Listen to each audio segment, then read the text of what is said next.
सबसे पहले आप लोगों को जानना होगा centre of group. Centre of group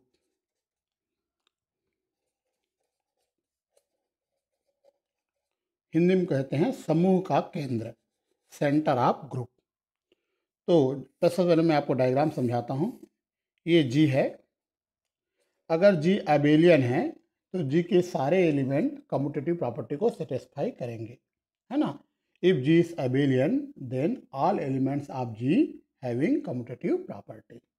लेकिन यदि जी अबेलियन ग्रुप नहीं है, केवल ग्रुप है, जी इज ए ग्रुप, तो ज़रूरी नहीं है कि जी के एलिमेंट कम्यूटेटिव प्रॉपर्टी को सेटिस्फाई करे, क्योंकि अगर यदि जी ग्रुप है तो ग्रुप में केवल 4 ही प्रॉपर्टी होता है, मतलब 4 प्रॉपर्टी रखेगा, इसमें कम्यूटेटिव प्रॉपर्टी सेटिस्फाई नहीं होता। लेकिन ऐसा हो सकता है कि जी के कुछ एलिमेंट कम्यूटेटिव प्रॉपर्टी को सेटिस्फाई करे, मतलब जी के अंदर कुछ एलिमेंट ऐसे हों जो जी के सभी एलिमेंट के साथ कम्यूटेटिव प्रॉपर्टी को सेटिस्फाई करते हैं। तो ये जो कलेक्शन है, यहाँ के एलिमेंट जी के सभी एलिमेंट्स के साथ कम्यूटेटिव प्रॉपर्टी को सेटिस्फाई करेंगे, मतलब क्रॉनमिन नियम का पालन करेंगे। तो ये जो कलेक्शन है इसको हम कहेंगे सेंटर ऑफ जी। तो सेंटर ऑफ जी के जो एलिमेंट्स हैं वह कम्यूटेटिव प्रॉपर्टी को रखते हैं, है ना। तो इसको हम जेड ऑफ जी से नोट करते हैं। जेड ऑफ जी में ऐसे जेड होंगे जी से जहाँ पर z x is equal to x z आएगा for all x belong to G के लिए। मतलब ऐसे एलिमेंट्स हम लेंगे सेंटर में जो जी के सभी एलिमेंट के साथ कम्यूटेटिव प्रॉपर्टी को सेटिस्फाई करते हैं, मतलब क्रॉनमिन नियम का पालन करते हैं। तो ये जो जेड ऑफ जी है इसे हम कहेंगे सेंटर ऑफ जी। तो z of G is called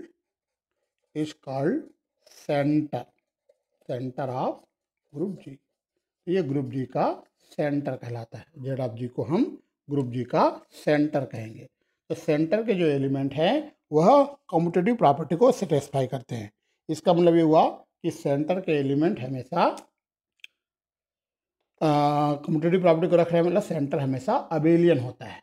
ये जी अबेलियन हो या ना हो, लेकिन सेंटर हमेशा अबेलियन होता है ना। यदि जी अबेलियन है तो जी के सारे एलिमेंट कम्यूटेटिव प्रॉपर्टी को रखेगा, लेकिन अगर जी अगर केवल ग्रुप है तो भी सेंटर ऑफ जी जो है वह अबेलियन ग्रुप होता है, क्योंकि इसमें इसके जो एलिमेंट है वह कम्यूटेटिव प्रॉपर्टी को सेटिस्फाई करते हैं, क्रॉनमिन नियम का पालन करते हैं। चलिए आगे हम आपको बताते हैं। जैसे मैं लिखता हूँ, कुछ बातें हैं जो आप लोगों को शेयर करना है। जैसे मैं लिखता हूँ z is element of centre of G. Centre of G को जेड ऑफ जी नोट करते हैं।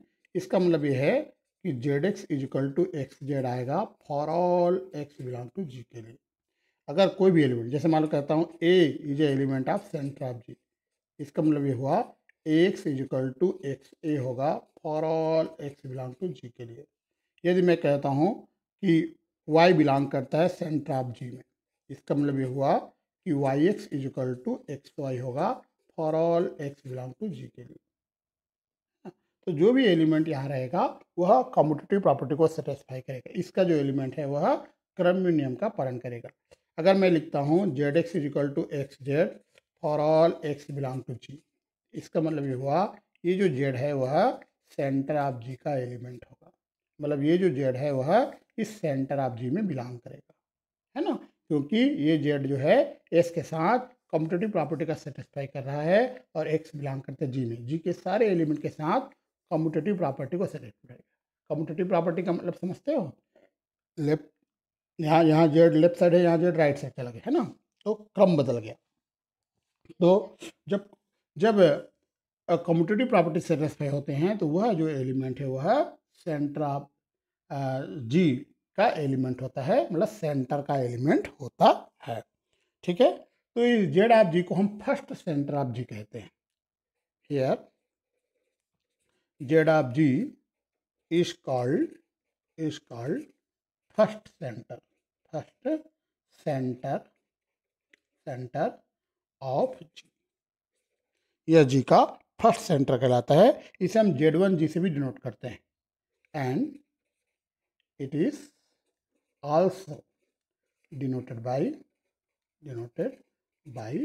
Z1G, Z1G से हम नोट करते हैं तो Z1G बोल सकते हैं या ZG बोल सकते हैं। ये फर्स्ट सेंटर कहलाता है ZG का। ठीक है। अब अगर हम Z2G की बात करें तो ये कहलाता है सेकंड सेंटर ऑफ जी। दोनों में क्या अंतर बताऊंगा आपको। सबसे पहले समझिए, Z1G को हम बोलेंगे first centre of G, Z2G is called second centre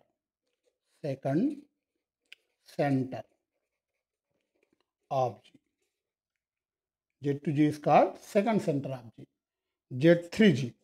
Z3G हम कहेंगे third centre. Z3G is called third centre of G. ठीक है। बताओ ZNG को आप क्या बोलोगे? ZNG को आप क्या बोलोगे बताइए। इसको हमने कहा सेकंड सेंटर, इसको थर्ड सेंटर, इसको nth सेंटर है ना। Is called nth centre of G. तो ZNG is called nth centre of G. तो ये हमारा फर्स्ट सेंटर कहलाएगा Z1G, Z2G सेकंड सेंटर कहलाएगा, Z3G थर्ड सेंटर कहलाएगा और nth सेंटर कहलाएगा। और सब में अंतर क्या है हम आपको बताते हैं। चलिए, Z1G मतलब ZG को ही Z1G कहते हैं। अभी थोड़ा देर पहले हमने आपको बताया था ZG में Z टाइप के एलिमेंट हैं जहाँ पर ZX is equal to XZ होता है for all X belong to G। ये हमने आपको बताया था थोड़ा देर पहले। अगर हम ऐसे बोले ZG के एलिमेंट A टाइप के, ZG के एलिमेंट मान लो हमने कहा इसके एलिमेंट जो है,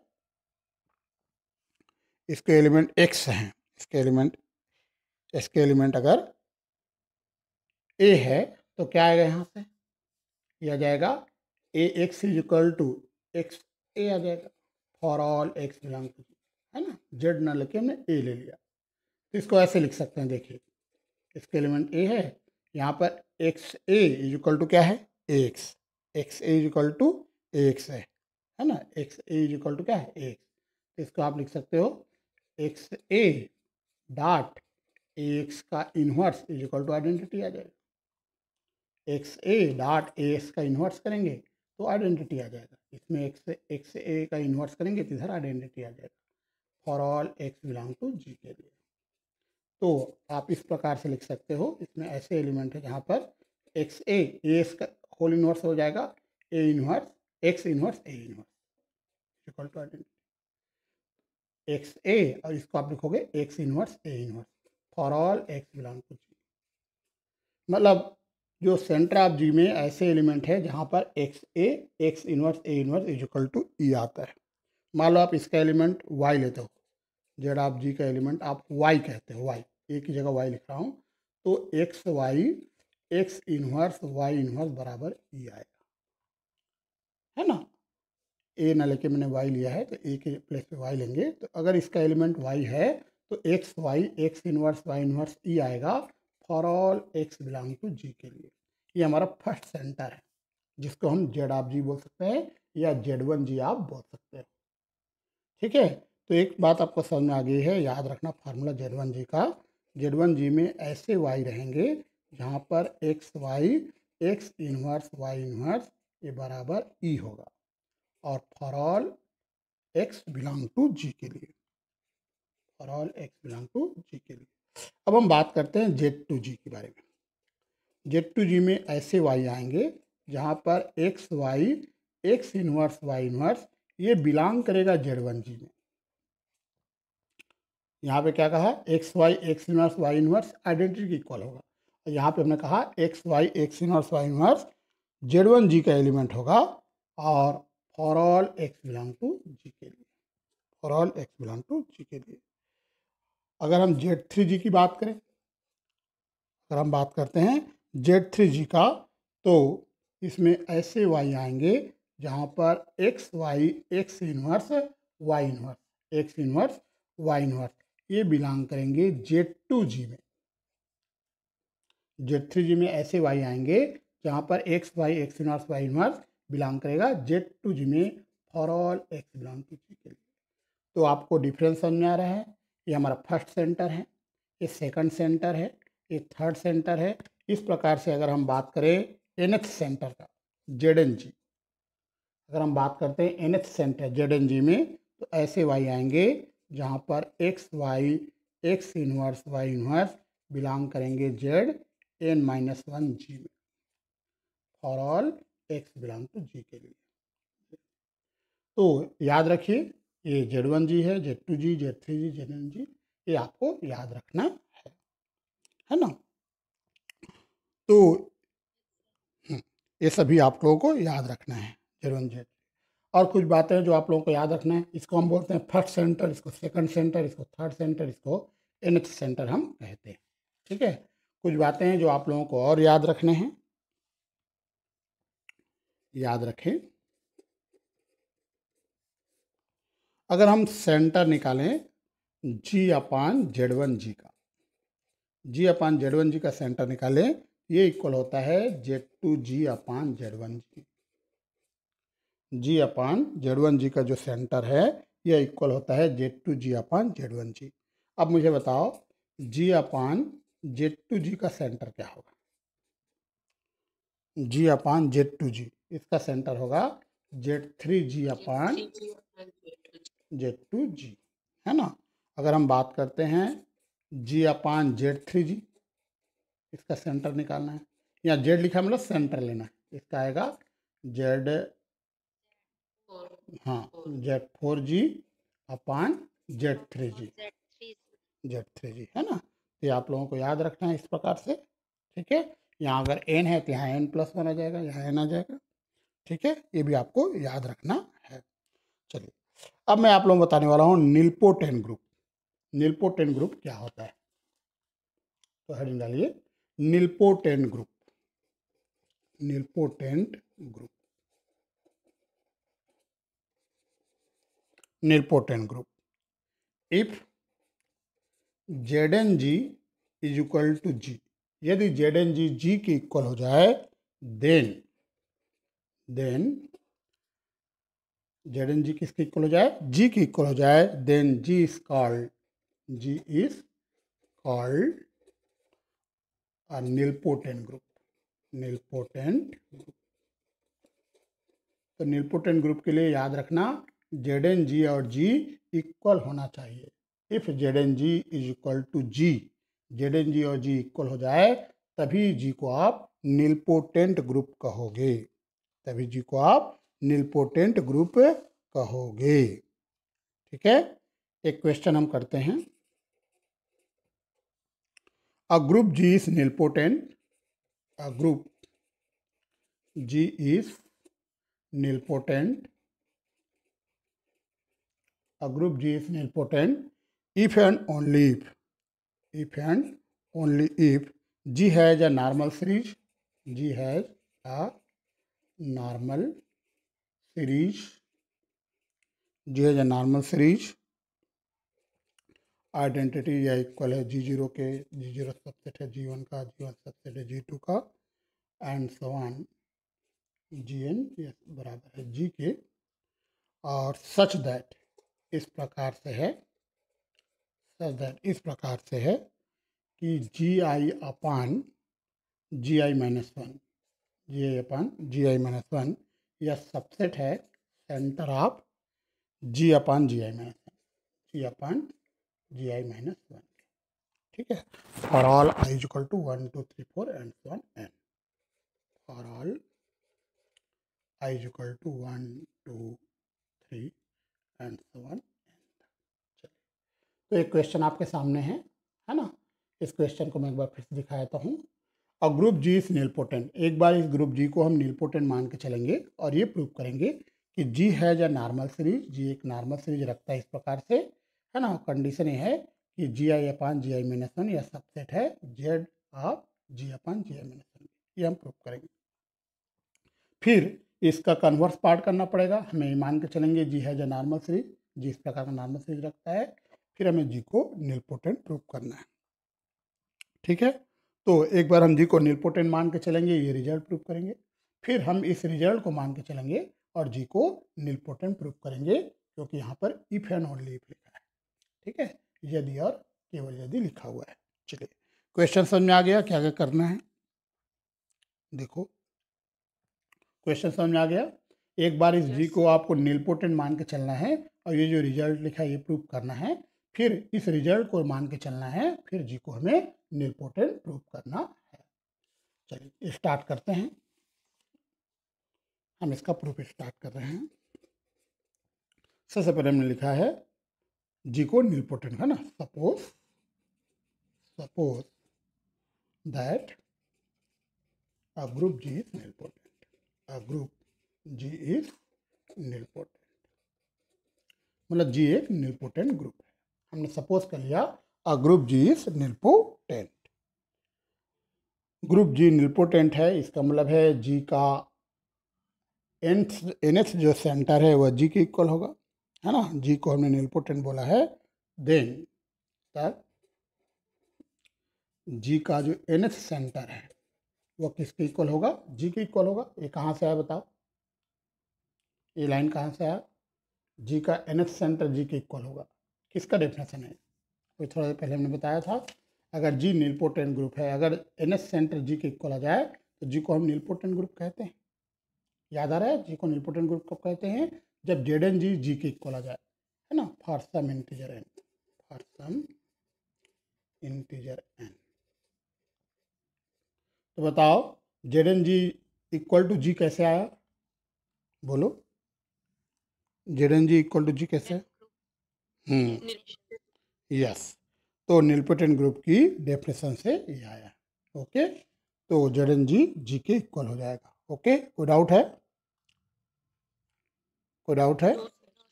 चलिए, है ना। ओके, तो इसके जो दूसरे जो सेंटर हैं वो जी से छोटे होंगे, क्योंकि एन एस सेंटर जी है तो दूसरे सेंटर जो है जी से छोटे होंगे, है ना। तो हम एक नॉर्मल सीरीज बनाते हैं, कंसीडर नॉर्मल सीरीज। एक नॉर्मल सीरीज इस प्रकार से बनेगा, आइडेंटिटी जिसको हमने कहा है Z0G, ठीक है। इससे बड़ा होगा Z1G, इससे बड़ा होगा Z2G, और इस प्रकार से बड़ा होते होते होते होते होते होते सबसे बड़ा हो जाएगा ZNG, और ZNG को हम G कहा है। याद है, ZNG को हमने G कहा है, तो ZNG G है, इसका मतलब इससे जो और दूसरा सेंटर है उससे छोटे होंगे। तो पहले Z0G आइडेंटिटी है हमारा, फिर Z1G आया, Z2G आया, Z3G, इस प्रकार से ZNG, है ना। ये नॉर्मल सीरीज है किसका? कंसिडर नॉर्मल सीरीज ऑफ जी का एक नॉर्मल सीरीज हमने ले लिया है इस प्रकार से। टेकिंग Z0G को हम एक नया नाम G0 दे रहे हैं। ये क्वेश्चन नंबर 1 है। ये नॉर्मल सीरीज क्यों बना मैं आपको बताता हूँ, क्योंकि जो nth सेंटर है वो G है, nth सेंटर G है, इसका मतलब ये हुआ कि उससे जो n से कम जो सेंटर, जैसे Z1G आएगा, Z2G आएगा, वो G से छोटे होंगे, है ना। क्योंकि nth सेंटर G बनना है तो उससे पहले वाला जो है G से छोटे होंगे। तो पहले सप्तम शुरुआत की आइडेंटिटी हमारा Z0G है, फिर उससे बड़ा Z1 आया, Z2 आया, Z3 आया, इस प्रकार से बढ़ते बढ़ते ZNG आया, और ZNG हमारा G है। इस प्रकार एक सीरीज हमारे पास है। अब इसको हम नया नामकरण कर रहे हैं, G0 नाम दे रहे हैं, इसको हम नामकरण करेंगे G1। Z1G को हमने G1 बोल दिया, ठीक है। और इसको हम नाम कर देते हैं G2, Z2G को हमने नाम दे दिया G2, एंड सो ऑन। तो बताओ इक्वेशन नंबर 1 से अब नॉर्मल सीरीज कैसे दिखेगा? इक्वेशन नंबर 1 से अब आप बताइए हमारा नॉर्मल सीरीज दिखेगा कैसे? इसको याद रखो, हमने इसको बोल दिया है G0, इसको G1, इसको G2, इस प्रकार से हमने नामकरण चेंज कर रहे हैं। तो हमारा नॉर्मल सीरीज दिखेगा कैसे आप बताइए इक्वेशन नंबर 1 से?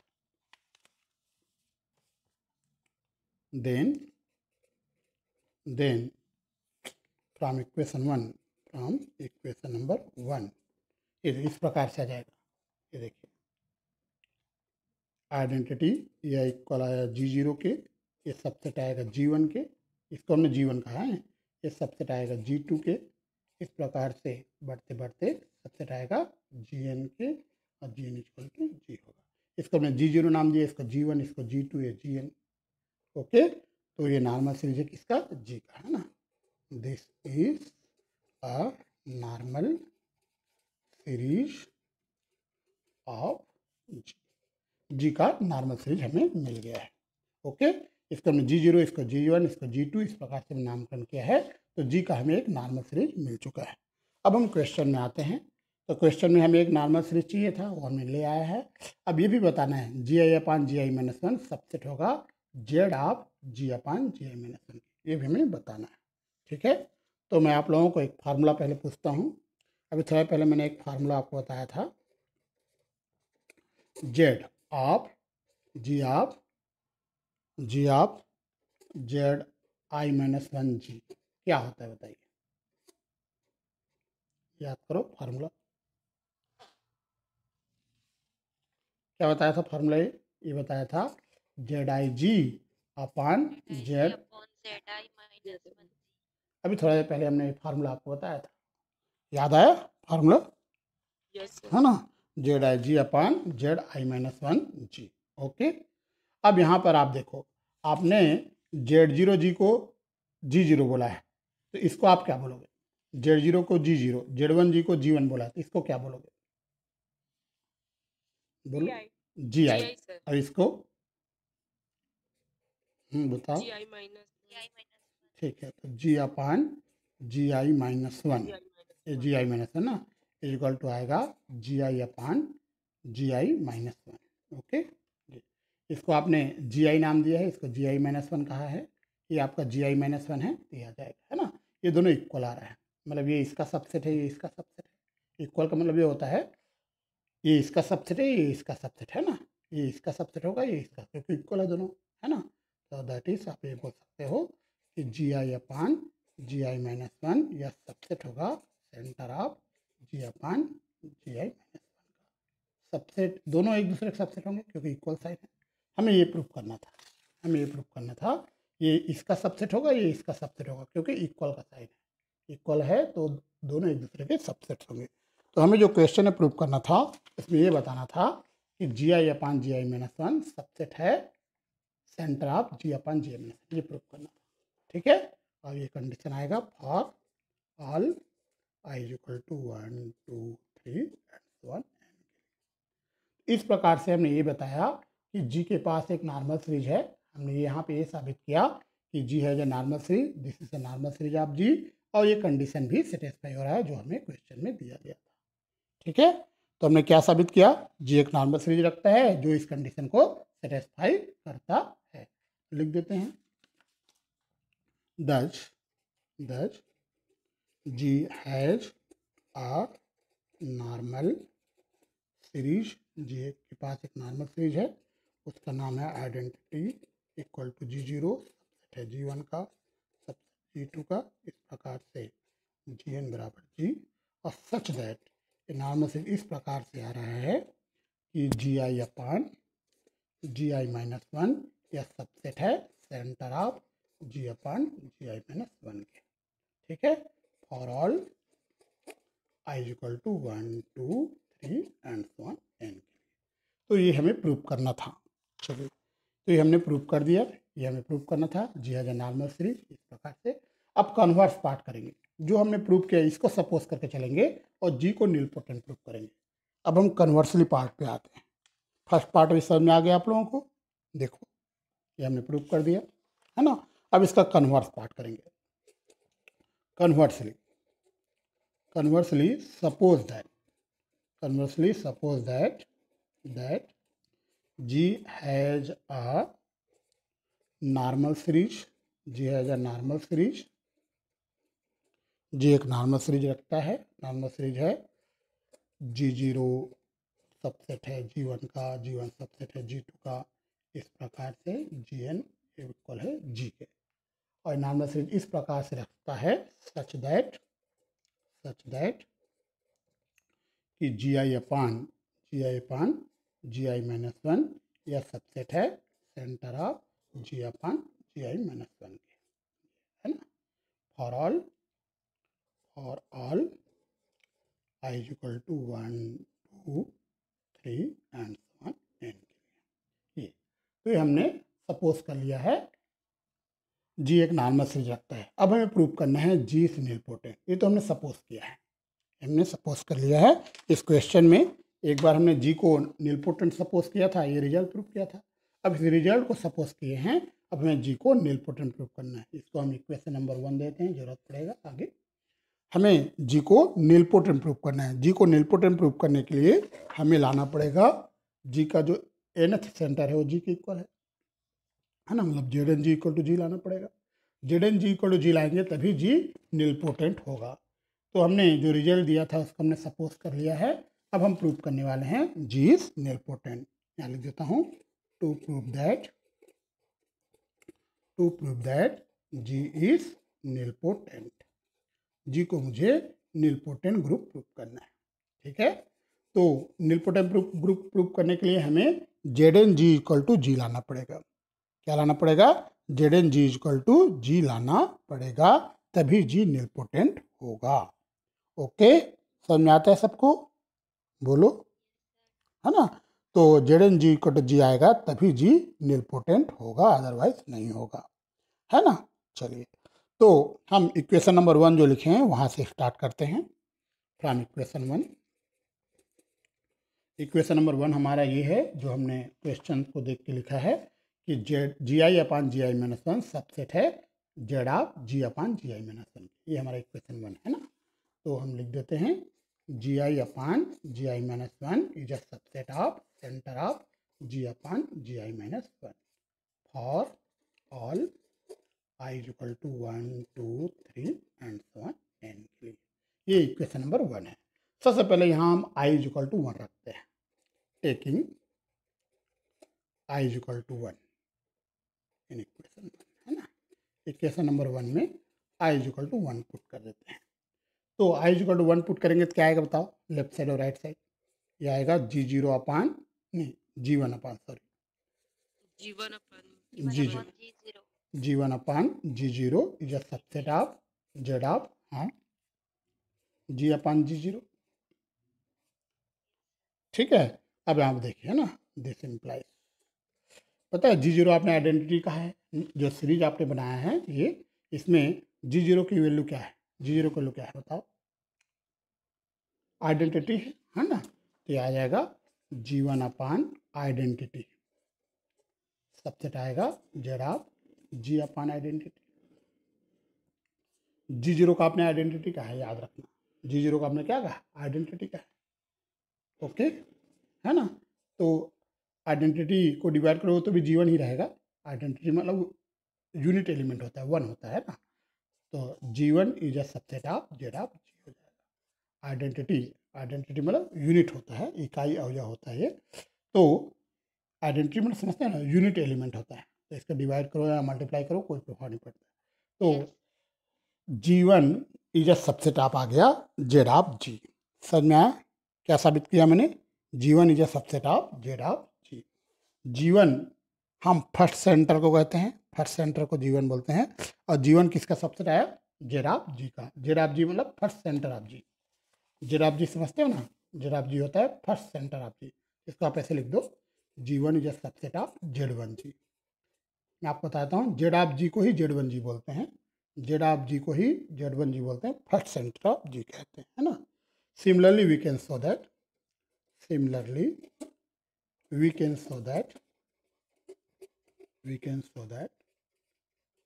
Z2G is a subset of नहीं G2 is a subset of Z2G, G3 is a subset of Z3G, ठीक है। ये आपको समझ में आया? जेड ऑफ जी को ही जेड वन जी कहते हैं, जेड ऑफ जी को ही जेड वन जी कहते हैं ना। ये सिमिलरली हम लिखा। तो ये बताओ जी एन किसका सबसेट आएगा? G n subset z n G का सबसेट है ना। और आपने जो सीरीज बनाया है नॉर्मल सीरीज, इसमें आपने कहा है जी एन को किसके इक्वल बोला है? जो सीरीज बनाया है जी एन किसके इक्वल है? जी के, है ना। तो आप बोल सकते हो आप बोल सकते हो कि G is a subset of z n G, क्योंकि जी एन को आप जी बोलोगे, है ना। यहाँ रीजन दे दीजिए कि हमारा जो जी एन है वो जी है, ठीक है। तो जी सबसेट आ गया सेंटर ऑफ जी के, एनएच सेंटर ऑफ जी। बल्कि जी तो सबसे बड़ा होता है, जी तो ग्रुप है, जितने भी सेंटर हैं वो ग्रुप के अंदर होंगे। बट किंतु जो सेंटर है एनएच सेंटर ऑफ जी, ये खुद जी के अंदर होगा, क्योंकि जी तो ग्रुप है ना और ये तो एनएच सेंटर है।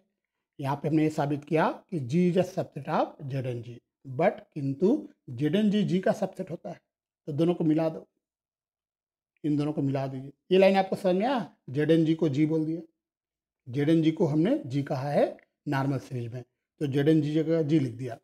ये लाइन तो आपको समझ में आ गया होगा। अब इसके बाद में ये लाइन कैसे है बता देता हूँ। ये जनरल होता है ना, इन जनरल जो सेंटर होता है वो जी के अंदर होता है, जी का सबसेट होता है। ये nth सेंटर ऑफ जी है, ये जी का सबसेट होता है। इन दोनों को मिला दीजिए, क्या होगा बताओ। ये आ जाएगा z n G is equal to G आ जाएगा। इन दोनों को मिला देंगे तो जी जेड एन जी का सबसेट है और जेड एन जी का सबसेट है ना। ये हमने लाया यहाँ से, यहाँ से ये आया ये लाइन, और ये इन जनरल होता है ना। इन जनरल जी जो है वो बड़ा होता है अपने सेंटर से, मतलब सेंटर जो है जी के अंदर होता है, तो दोनों इक्वल हो गए। इसका मतलब बताओ जी क्या कहलाएगा, बताओ। Hence G G yes G is nilpotent group. क्या यही प्रूव करना था, क्या आपको यही प्रूव करना था क्या, है ना। तो हमने ये बताया है कि जी निलपोटेंट ग्रुप है। ओके, तो निलपोटेंट ग्रुप के बारे में हमने ये जान लिया। दो डेफिनेशन अब हमारे पास हो गए निलपोटेंट ग्रुप के। एक तो आपको ये बताया कि जी का nth सेंटर जी के इक्वल होगा, और दूसरा डेफिनेशन अभी हमने जो प्रूव किया वो तो भी एक डेफिनेशन के रूप में शामिल कर लेते हैं, है ना। तो निलपोटेंट ग्रुप के हमारे पास दो नए नए डेफिनेशन आ गए। पहला डेफिनेशन तो आप जानते हो, एक बार फिर से बताता हूँ। इफ़ अगर z m G is equal to G हो जाए, z n G equal to G हो जाए for some integer n, for some integer n, n के लिए कुछ भी हो सकता है, कोई भी इंटीजर होगा। तो अगर z n G equal to G हो जाए तो जी को आप क्या बोलोगे बताइए। जी इज कॉल्ड, बोलो, जी इज कॉल्ड, हाँ, निलपोटेंट ग्रुप, निलपोटेंट ग्रुप, है ना। जी को हम निलपोटेंट ग्रुप कहेंगे जब z n G equal to G हो जाए। चलिए, एक तो रिजल्ट ये हो गया।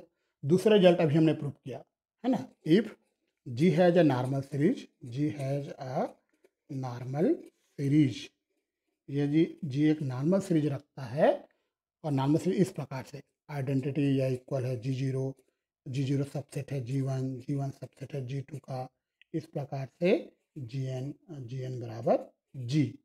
और ये नॉर्मल सीरीज इस प्रकार से है सच दैट कि G i upon G i minus one subset है centre of G upon G i minus one के, है ना। For all i is equal to 1 2 3 and so on n के लिए। यदि ये कंडीशन सेटिस्फाई होता है तो भी जी निलपोटेंट होता है। अभी थोड़ा पहले प्रूव किया हमने, याद है, ये कंडीशन लेके चले थे, जी का निलपोटेंट प्रूव करे थे, याद आया। तो अगर ये कंडीशन जी एक नॉर्मल सीरीज रखता है, ये कंडीशन को सेटिस्फाई करता है, देन तो भी जी को हम निलपोटेंट ग्रुप कहेंगे। G is called a nilpotent group, nilpotent group. इसका मतलब ये हुआ कि निलपोटेंट ग्रुप के दो डेफिनेशन आपके पास आ गए। एक तो ये आप पहले जानते थे ये वाला, एक और डेफिनेशन आपके पास आ गया।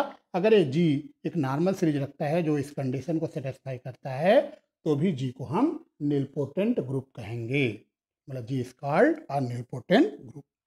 ठीक है, तो निलपोटेंट ग्रुप के कितने डेफिनेशन आपको मिल गए, एक की दो डेफिनेशन आपको यहाँ पे मिल चुके हैं।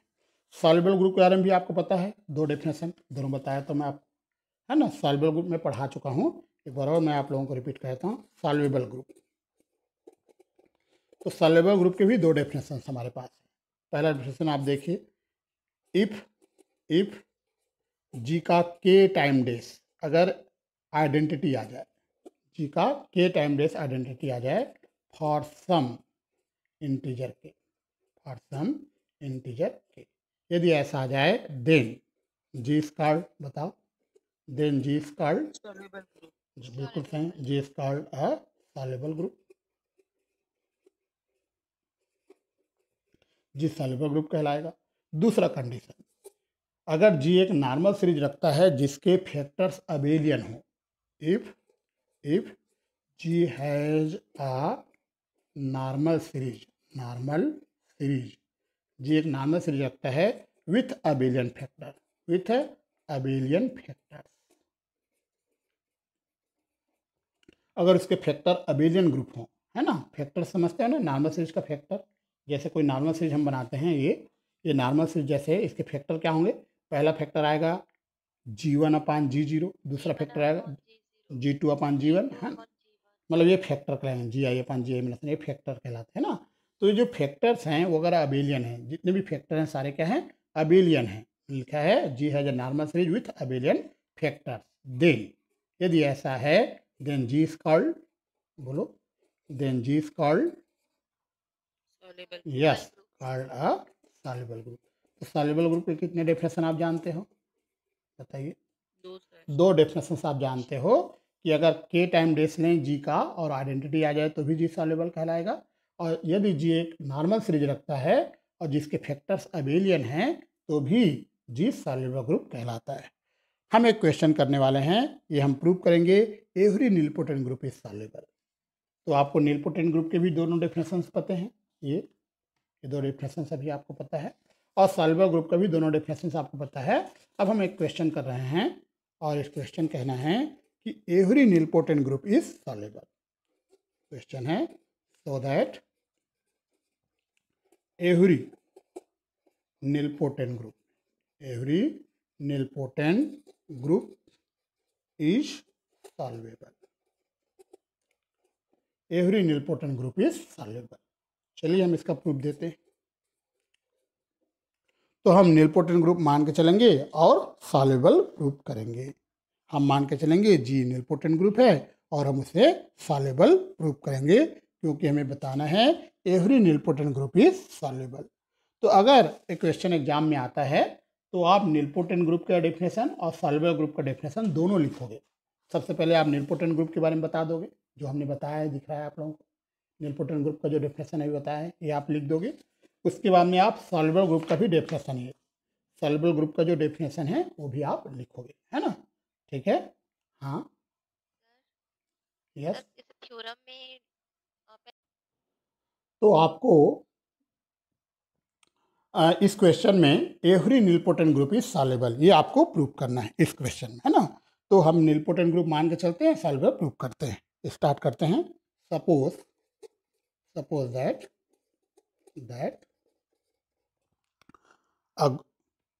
a group G is nilpotent, या G is nilpotent group, G is a nilpotent group, nilpotent।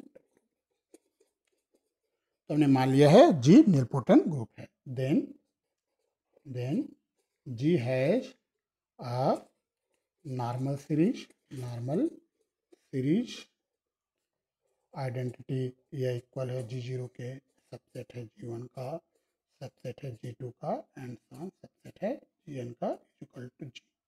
एक नॉर्मल सीरीज है सच दैट, इस प्रकार से है कि Gi/Gi-1 यह सबसेट है सेंटर ऑफ Gi/Gi-1 के। इक्वेशन नंबर 1 दे दीजिए, for all i is equal to 1 2 3 and so on n के लिए। तो ये नीलपोटेंट ग्रुप के डेफिनेशन से आया है। ये लाइन कहाँ से आया बताइए, ये लाइन कहाँ से है, यस, नीलपोटेंट ग्रुप के डेफिनेशन से आया है, ठीक है। चलिए, तो जैसे मैं लिखता हूँ जेड ऑफ जी, तो जी का सेंटर कहलाता है, एक किसका सेंटर कहलाएगा, जेड ऑफ लिखा है जी ऑफ G/-1, क्या लिखा है G/G-1, Gi-1, इसी का सेंटर होगा ये, है ना। जेड ऑफ जी का सेंटर होता है, तो ये किसका सेंटर होगा, ये राइट साइड वाला, बताइए, बोलो। Sense Z of G/Gi-1 is, ये किसका सेंटर होगा, इज द सेंटर ऑफ, बिल्कुल सही, is the centre of G/Gi-1, okay, G/Gi-1 का सेंटर है। इट फॉलोज दैट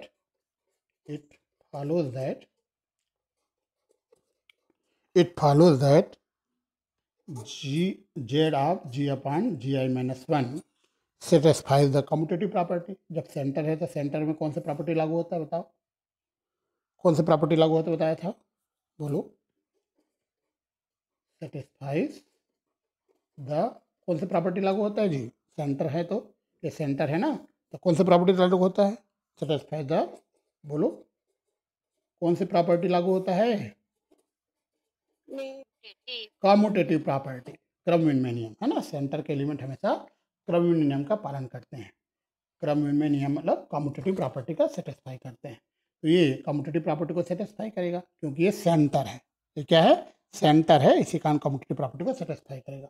बताइए अबेलियन होगा कि नहीं होगा, जो कॉम्यूटेटिव प्रॉपर्टी को सेटिस्फाई करता है वो अबेलियन होगा कि नहीं होगा, बताइए। होगा ना, and so G Z of G G i minus one is abelian, is abelian, ठीक है, ये अबेलियन है, पता चल गया, क्योंकि ये सेंटर है और सेंटर हमेशा कॉम्यूटेटिव प्रॉपर्टी को रखता है, इसी कारण ये अबेलियन है। तो जब ये अबेलियन है तो इसका जो सब ग्रुप है वो भी अबेलियन होगा, जब ये अबेलियन है इसका सेंटर, सेंटर क्या होता है, जो कॉम्यूटेटिव प्रॉपर्टी को रखता है उसको सेंटर कहते हैं। एक बार और रिपीट कर देते हैं, सेंटर, सेंटर तो हमने शुरुआत में ही बताया था आपको, एक बार और रिपीट करते हैं, सेंटर, ये देखिए सेंटर, सेंटर ऑफ ग्रुप जी है ना, जी का सेंटर, जी का जो सेंटर होगा उसमें कॉम्यूटेटिव प्रॉपर्टी, इसके जो एलिमेंट्स है ना, सेंटर के जो एलिमेंट है ना वो क्रमविनिमय नियम का पालन करेंगे, जी के सारे एलिमेंट के साथ, है ना, जी के सारे एलिमेंट के साथ कॉम्यूटेटिव प्रॉपर्टी को जो रखता है वही सेंटर कहलाता है। तो सेंटर के एलिमेंट के बीच कॉम्यूटेटिव प्रॉपर्टी सेटिस्फाई होते हैं, सेंटर में ऐसे एलिमेंट आएंगे जो कॉम्यूटेटिव प्रॉपर्टी को है, क्रमविनिमय नियम कहते हैं इसको, commutative property Z X equal to x Z, इस प्रॉपर्टी को हम बोलते हैं कॉम्यूटेटिव प्रॉपर्टी, हिंदी में क्रमविनिमय नियम। इस नियम को जो सेटिस्फाई करता है वही सेंटर का एलिमेंट होगा।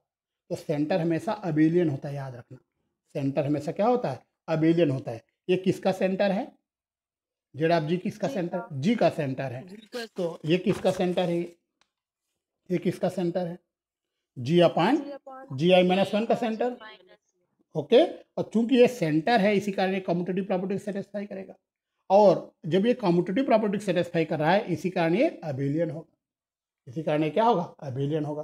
समझ में आ गया आपको, okay.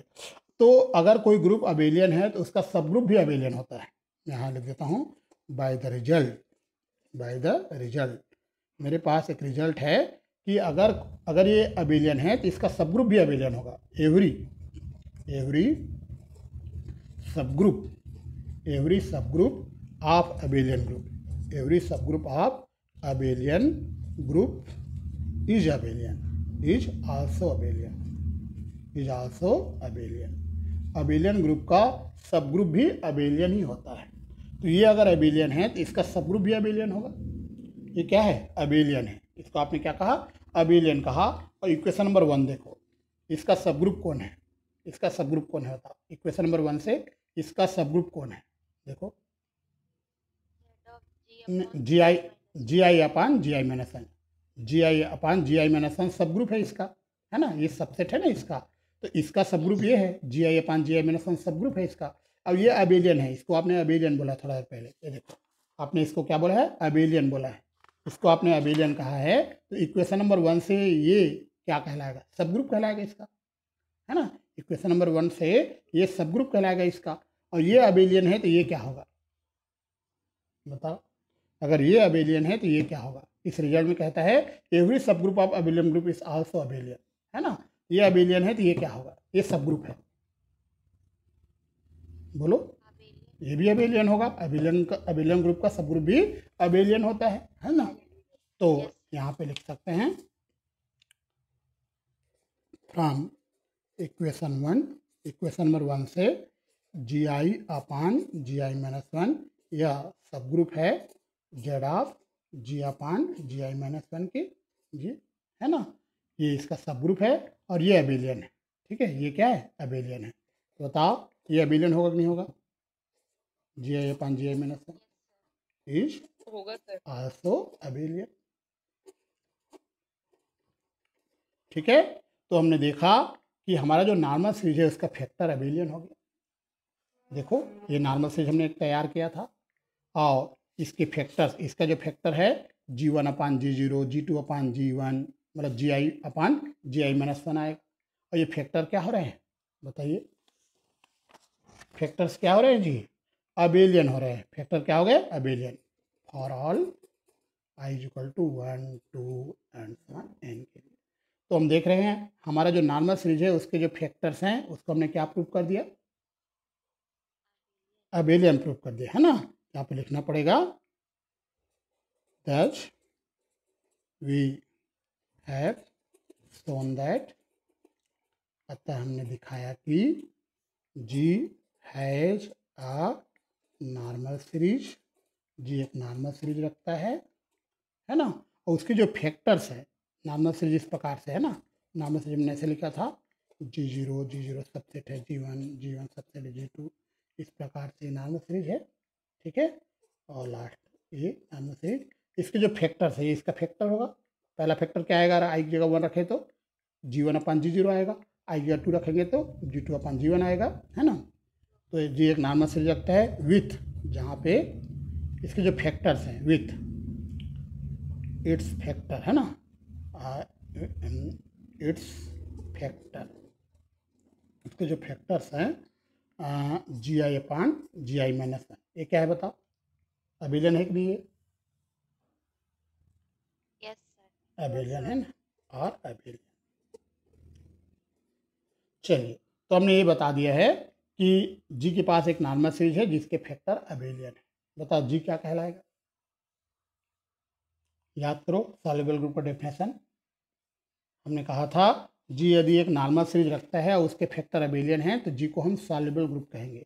If G has a normal series with abelian factor then G is called soluble group. तो बताओ यहाँ पे जी एक नॉर्मल सीरीज रखता है उसके फैक्टर अबेलियन है तो जी क्या कहलाएगा।